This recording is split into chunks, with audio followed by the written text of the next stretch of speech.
নমস্কার বন্ধুরা, আজকে আপনাদের বলবো যে আমরা ভীমকালী টেম্পলটা যেটা দেখতে যাই প্রতিবার সারহানে।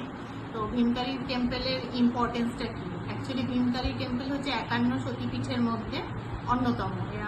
যেটা বলে ওখানকার মানুষরা সেটা হচ্ছে ওখানে দেবী সতী বাঁদিকের কানের লতিটা পড়েছিল, মানে কেউ বলে লেফট ইয়ার, আবার কেউ বলে বাঁদিকের কানের লতি।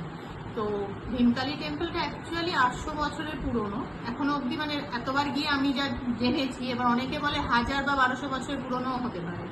তো এখানে একটা কনসেপ্ট হচ্ছে ভীমকালী টেম্পলে হচ্ছে সতীপীঠ, আরেকটা হচ্ছে এখানে অসুররাজ বানাসুরের এটা রাজধানী ছিল এই জায়গাটা। তো বলে যে বানাসুর যখন খুব অত্যাচারী হয়ে উঠেছিল তখন শ্রীকৃষ্ণ বানাসুরকে এখানেই মেরেছিল, আর এই ভীমকালী টেম্পলের সামনের যে উঠোন ওখানেই নাকি ওর গলা কেটে ওখানে পুঁতে দেওয়া হয়েছিল। তো এটার হিন্দু ধর্মে এটা একটা মেজর ইম্পর্টেন্স আছে। আর সত্যি কথা বলতে কি ভীমকালী টেম্পল কতটা মানে জাগ্রত সেটা আমরা নিজেরা যাতায়াতের পথে সেটার গুরুত্বটা বুঝতে পেরেছি।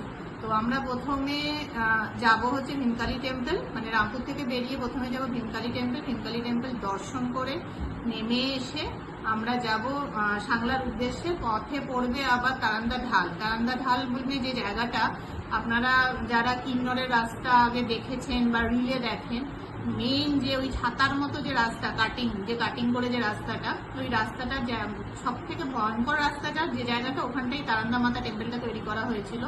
তার কারণ হচ্ছে তারান্দা ওই জায়গাটাতে যখন ভূমিধস হতো প্রচন্ড রকম, যখন 1960 সালে আমাদের ইন্দো চায়নার যুদ্ধটা হয়েছিল, তারপর যখন বিআরও আর ইন্ডিয়ান আর্মি মিলে রাস্তা তৈরি মানে অ্যাকচুয়ালি ওই বর্ডারটাকে সুরক্ষিত করার জন্য যখন ইন্ডো টিবেট রোডটাকে ঠিকভাবে তৈরি করা হচ্ছিল, তখন মানে ওরা রোড তৈরি করতো আর ধস নেমে যেত। তারপর ওখানে মন্দিরটা তৈরি করার পর অ্যাকচুয়ালি ইন্ডিয়ান আর্মি থেকেই মন্দিরটা মানে তৈরি করা হয়েছে। ওটা তৈরি করার পর ওখানে সত্যি মানে রাতারাতি বলা যায় কাকতালীয়ভাবে ভূমিধস বন্ধ হয়ে গেছে আর রাস্তার কোনো অসুবিধা হয়নি। তারপর নাকি সুন্দরভাবে রাস্তাটা তৈরি করতে পেরেছিল।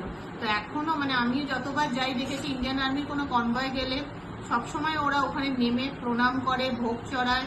আর গত বছর আমাদের খুব সৌভাগ্য হয়েছিল ওখানে ভোগ খাওয়ার, কারণ আমরা দুর্গাপুজোর সময় ওই আগের সময় মানে নবরাত্রির টাইমটা ওখান দিয়ে ট্রাভেল করছিলাম। পুরো নবরাত্রিটা ধরেই ওখানে উৎসব হয় ভীমকালী টেম্পলে আর আমাদের তারান্দা মাতাতে। তো ওই তারান্দা মাতা হয়ে তারপর আমরা সাংলার দিকে চলে যাবো। এই দিনের রুটটা রাস্তাটা ভীষণ সুন্দর, মানে ইন্ডো টিবেট রোডের এই পোর্শনটা ভীষণ সুন্দর।